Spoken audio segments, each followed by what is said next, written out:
আপোনালোকক বাৰু কোনোবাই অন্ধভক্ত বুলি কয় নেকি? মোকতো মোৰ হাজবেণ্ডে কয় যে মই অন্ধভক্ত। কিয় জানে?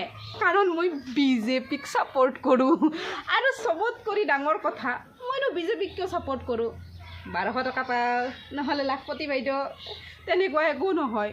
মই 1200 টকাও নাপাওঁ, মই লাখপতি বাইদেউৰো আঁচনি নাপাওঁ। তথাপিতো মই বৰ্তমানলৈকে বিজেপিক ছাপোৰ্ট কৰি আহিছোঁ। কিন্তু কিয়? কাৰণটো হৈছে মই এণ্টি হিন্দু বিচাৰধাৰাৰ মানুহক ভাল নাপাওঁ আৰু মই ভোট দিব নিবিচাৰোঁ। সেইকাৰণে মই বিজেপিক ছাপোৰ্ট কৰোঁ। মোৰ মানুহজন হৈছে OBC আৰু মই হৈছোঁ জেনেৰেল। এতিয়া OBC আৰু জেনেৰেলৰ কথানো মই ইয়াতে কিয় ক'লোঁ? কাৰণ আছে। কাৰণটো জানিবলৈ হ'লে আপুনি UGC এক্টৰ ফালে যাব লাগিব। UGC act. এতিয়া কথা হ'ল গাইজ, UGC মানেনো কি? UGC মানে হৈছে ইউনিভাৰ্চিটি গ্ৰেণ্ট কমিশ্যন। ইয়াক অসমীয়াত আমি বিশ্ববিদ্যালয় অনুদান আয়োগ বুলি ক'ব পাৰোঁ। ইয়াৰ জন্ম হৈছিল 1956 নৱেম্বৰ মাহত। এতিয়া UGCৰ কাম কি? UGCৰ কাম হৈছে আপোনাৰ বিশ্ববিদ্যালয়ক মান্যতা দিয়া আৰু অনুদানসমূহ বিতৰণ কৰা।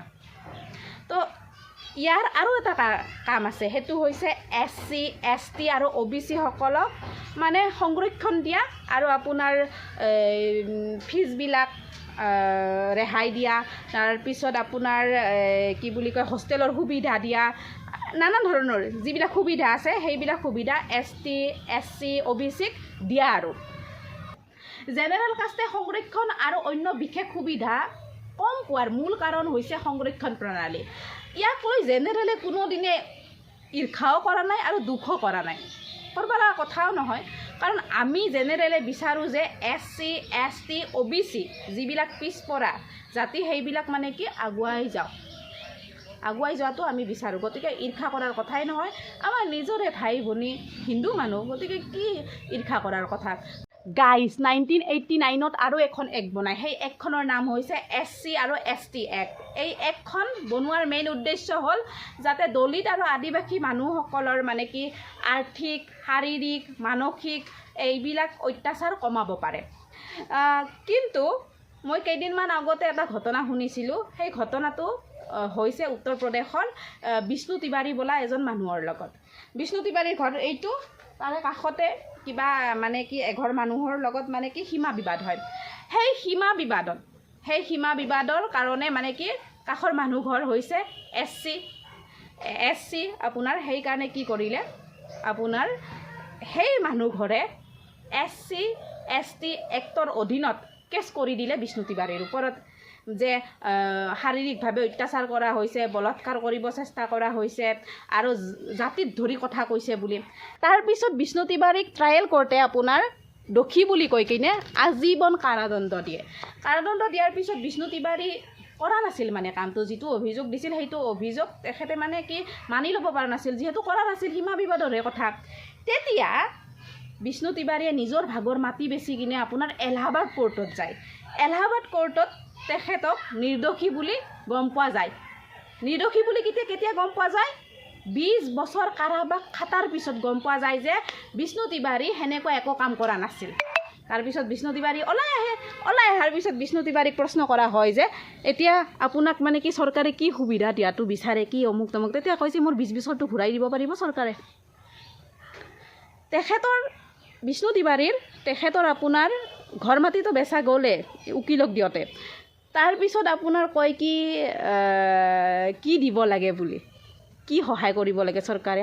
সেই মানুহটোৰ 20 বছৰ গুচি গ'ল জীৱনৰ পৰা, নাইয়ে একো, না ল'ৰা ছোৱালী, না তিৰি, না কিবা, আনকি মাক দেউতাক আৰু ভাইক দুটাও মৰি গ'ল। সেই মৰাৰ সময়ত আহিব নিদিলে বিষ্ণু তিৱাৰীক। তো চাওক, বিনা কাৰণত শাস্তি পোৱাটোতো কোনে বিচাৰে? কোনেতো নিবিচাৰে। যোনে নহওক কিয়, সেই SC হওক, ST হওক, জেনেৰেল হওক, ভাই আমিতো চব মানুহেই না। আৰু এতিয়া গাইজ বিজেপি চৰকাৰে এখন এক্ট আনিছে আপোনাৰ ভোট বেংকৰ খাতিৰত। যিহেতু SC, ST আৰু OBC লগ হৈ আপোনাৰ 90% আছে, তো জেনেৰেল কিমান থাকিল? 10%। তো অভিয়াছলি 90% মানুহৰে কথা শুনিব। এতিয়া ভোট বেংকৰ স্বাৰ্থত UGC এক্ট আনিছে 2026। 2026ত এক্টখনত কিছুমান শুধৰণি কৰিবলগীয়া কথা আছে। আমি জেনেৰেলে কোনোদিনে এইটো বিচৰা নাই যে SC ST আৰু OBC যিখিনি সুবিধা পাই আছে সেইখিনি সুবিধাৰ পৰা চৰকাৰে বঞ্চিত কৰক, পাওক, তাত কৰি আৰু কিবা সুবিধা দিয়ক, আমাৰ একো ক'ব লগা নাই। কিন্তু কথা হৈছে যে এনেকুৱা আইন এখন আনি দিছে যি আইনখনে আমাৰ হিন্দুৰ মাজত, ভাই ভনীৰ মাজত মানে কি বিভেদৰ সৃষ্টি কৰিব। এই বিজেপি কয় এক ৰেহেংগে তো চেফ ৰেহেংগে, বাটেংগে তো কাটেংগে। ভাই বিজেপি এতিয়া বাটাৰ কাম কৰি আছে, ভাগ কৰাৰ কাম কৰি আছে। কি কাম কৰি আছে মই কৈ আছোঁ শুনক।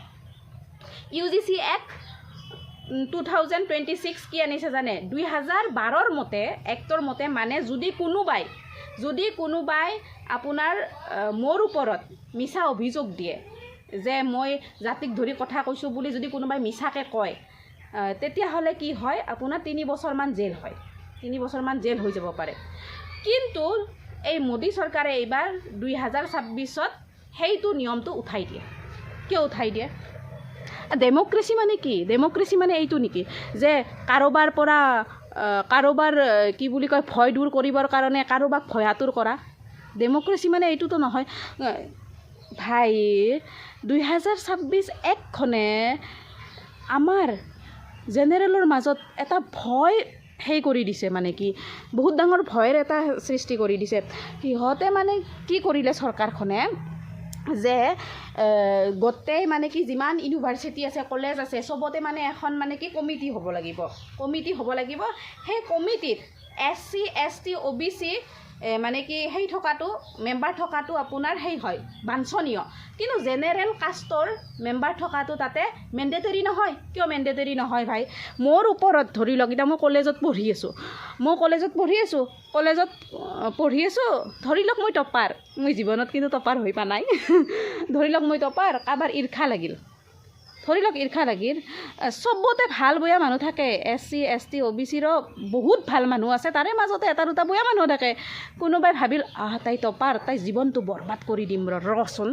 তাৰপিছত ভাবিলে, তাৰপিছত কমপ্লেইন এটা কৰিলে, মানে কি সেইখনত কমিটিখনত যে মোক এনেকৈ জাতিক লৈ কথা কৈছে, জাতিক লৈ কথা আছে। সেই যে জাতিক লৈ কথা কওঁ বুলি ক'লে, তেওঁৰ তাতে কিন্তু প্ৰমাণ নাই মই যে জাতিক ধৰি কথা কৈছোঁ বা কিবা কৈছোঁ বা তেখেতক বেয়াকৈ কৈছোঁ। কিন্তু মোৰ তাতেও প্ৰমাণ নাই যে মই কোৱা নাই। মই প্ৰমাণটো দিব লাগিব যে মই কোৱা নাই বুলি। যোনে কৈছে, কমপ্লেইনটো কৰিছে যে তেওঁ দোষ কৰিছে বুলি, তেওঁ দিব নালাগে, মই দিব লাগিব। কি এইটো? কেনেকুৱা কথা? আৰু চবত কৰি ডাঙৰ কথা, সেই কমিটিখনে 15 দিনৰ ভিতৰত কৰিব লাগিব, আপোনাৰ মানে কি সত্যতা নিৰূপণ কৰিব লাগিব, মানে কি সত্যটো উলিয়াই দিব লাগিব। পাগলা হৈ যাম ভাই। মোৰতো কথা নাই দিয়কচোন, মই OBCৰ লগত বিয়া হ'লোঁ। কিন্তু কথা হৈছে কি, জেনেৰেল গেলাখানৰ যাৰ জেনেৰেলৰ সন্তান বা ভৱিষ্যত, তেখেতসকলৰ কি অৱস্থা হ'ব?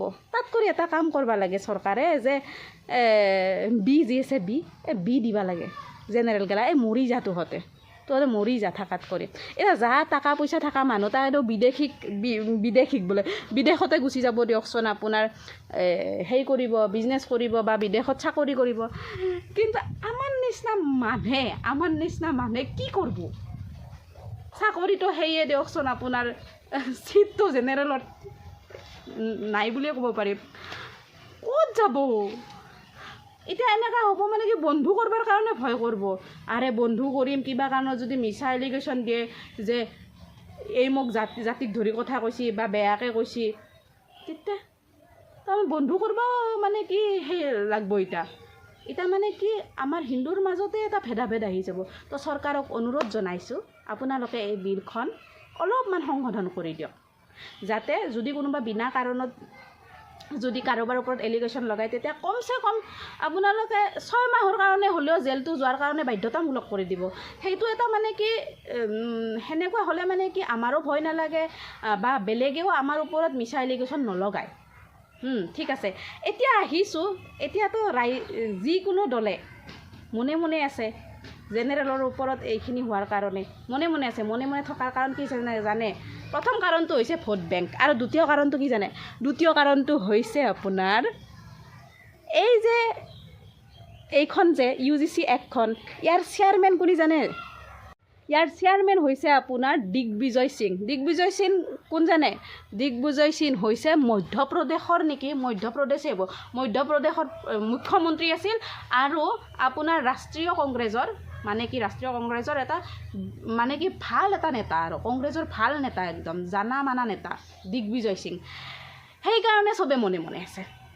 আৰু এই যিখন UGC এক্টখনৰ যিখনত যোনে যোনে সিদ্ধান্ত লৈছিল, 29টা মানুহে সিদ্ধান্ত লৈছিল, তাৰে কেইটাবা 17জনমান মানুহ বিজেপিৰ আছিল আৰু বাকী বেলেগ বেলেগ দলৰ। এতিয়া কথা হ'ল বিজেপি যে বৰ ডাঙৰ ডাঙৰ কথা কৈ থাকে যে আমি হিন্দুক লগ কৰিব লাগিব, একগোট কৰিব লাগিব। কি এই একগোট কৰিছে আপোনালোকে? এই একগোট কৰিছে এনেকৈ একগোট কৰিব? মানুহৰ মাজত ভয় যদি এটা শংকা আনি দিয়ে, এনেকৈ কি মানুহ লগ হ'ব পাৰিব নেকি কাৰোবাৰ লগত? আমাৰ ভাই ভনীৰ মাজতে কি দুশ্মনী হৈ যাব, কি আমাৰ ভাই ভনীৰ মাজতে সেই হৈ যাব, দেখো শত্ৰুতা হৈ যাব। আপোনালোকে শত্ৰুতা বৃদ্ধি কৰাৰ কাম কৰিছে। তো অনুগ্ৰহ কৰি এই এক্টখন আপোনালোকে অলপমান সংশোধন কৰক। বা কি ক'ম আৰু ক'বাৰ বাকী নাই। আমাৰ দুখ কোনি বুজিব? 10% মানুহৰ দুখ কোনি বুজিব ভাই? এইফালে বেলেগ সম্প্ৰদায়ৰ মানুহে কিন্তু জেনেৰেলত কৰি বেছি সুবিধা লৈ আছে, অকল জেনেৰেলে মৰি আছে। কি ক'ম? আপোনালোকৰ কি ৰায় কমেণ্টত জনাব। আজিলৈ আহিছোঁ। সৰ্বে ভৱন্তু সুখিনঃ। আৰু এটা কথা, SC ST OBC যিমান আছে চব মোৰ নিজৰ নিচিনা ভাই ভনীতি। তেওঁলোকক লৈ মোৰ কোনো ঈৰ্ষা নাই, কোনো হিংসা নাই। আহিছোঁ। নমস্কাৰ। বন্দে মাতৰম।